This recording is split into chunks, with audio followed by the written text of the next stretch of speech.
মায়ার বান্দাদেরকে নিয়ে আমি গুনাহগার ভিক্ষার হাত তুলেছি আল্লাহ। যার হাতকে আল্লাহ পছন্দ করো তার হাতের উসিলায় আল্লাহ আমাদের প্রত্যেকের নামাজ ইবাদত বন্দেগী দোয়াকে তুমি কবুল করে নাও। আল্লাহ আমাদের জীবনের সব গুনাহ তুমি মাফ করে দাও।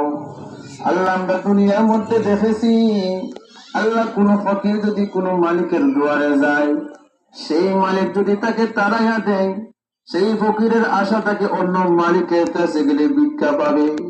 কিন্তু মালিক আমরা তো তোমার দরজার ফকির, তুমি যদি আমাদেরকে তাড়াইয়া দাও আল্লাহ দ্বিতীয় তো কোনো মালিক আমাদের নাই, তার কাছে গিয়ে যে আমরা আশ্রয় নিব।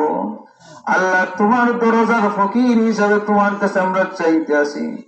আল্লাহ জিন্দগির সমস্ত গুনাহগুলো মেহেরবানি করে মাফ করে দাও। যত গুনাহ করিয়াছি করি দেও মা।